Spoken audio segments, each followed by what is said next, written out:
A'udzu billahi minasyaitonir rajim. Bismillahirrahmanirrahim. Alhamdulillahirabbil alamin wassalatu wassalamu ala asyrafil anbiya'i wal mursalin Muhammadin wa alihi thayyibin at-tahirin. Rabbi zidna ilman warzuqna fahman. Assalamualaikum warahmatullahi wabarakatuh. Para saudara sekalian, alhamdulillah kita kembali berjumpa dalam melanjutkan pembahasan kita sebelumnya, yaitu pada kali ini kita akan melanjutkan tentang pembahasan tayamum, di mana pada kesempatan sebelumnya telah kita sebutkan apa saja sebab-sebab seseorang dapat atau harus melakukan tayamum.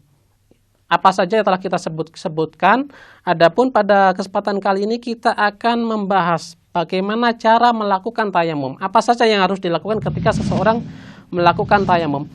Namun sebelum kita melanjutkan atau memasuki pembahasan berkenaan dengan cara melakukan tayamum, ada baiknya saya di sini menyebutkan tentang syarat-syarat tertentu yang harus dilakukan seseorang ketika ingin melakukan tayamum. Yaitu setelah seseorang mengalami atau dalam diri seseorang terdapat sebab-sebab tertentu, misalnya tidak ada air, berhalang menggunakan air, atau air hanya cukup untuk digunakan untuk minum. Apakah seseorang bisa langsung melakukan tayamum? Tidak. Ada syarat-syarat tertentu sebelum melakukan tayamum, setelah adanya sebab-sebab sebelum melakukan tayamum. Di antaranya adalah seseorang harus berusaha sebisa mungkin untuk mendapatkan air, yaitu dengan cara mencari air atau untuk mendapatkan air. Ini adalah cara atau syarat yang harus dilakukan. Pertama, ketika seseorang mencari air, ketika tempatnya adalah subur, di mana banyak air di situ, dia harus mencari air sehingga dia putus asa karena tidak mendapatkan air.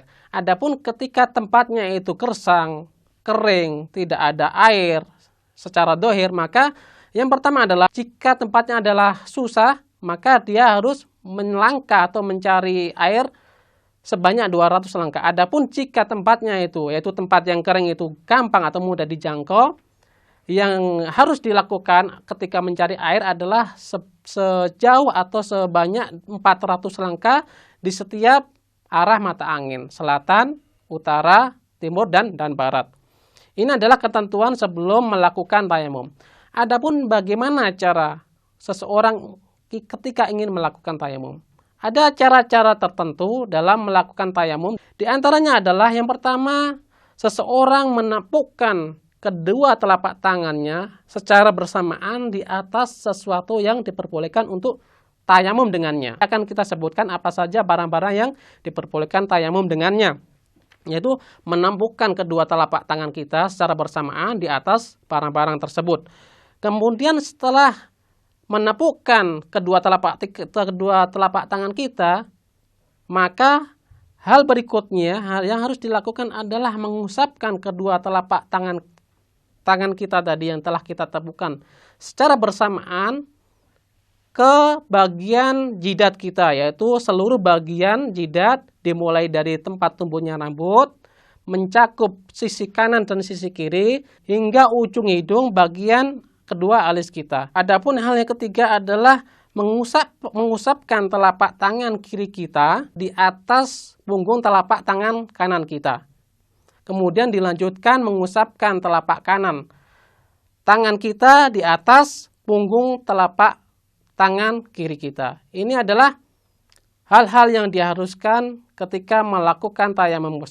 Tentunya ketika sebelum melakukan tayamum, seseorang harus melakukan niat dan menentukan tayamum yang dilakukan ini itu sebagai ganti apakah wudhu ataukah sebagai ganti mandi. Karena tayamum adalah satu kegiatan yang dilakukan untuk mendapatkan kesucian atau mensucikan diri kita dari hadas sebagai ganti wudhu atau mandi. Insya Allah pada kesempatan berikutnya kita akan melanjutkan pembahasan kita. Wabillahi taufiq wal hidayah. Wassalamualaikum warahmatullahi wabarakatuh.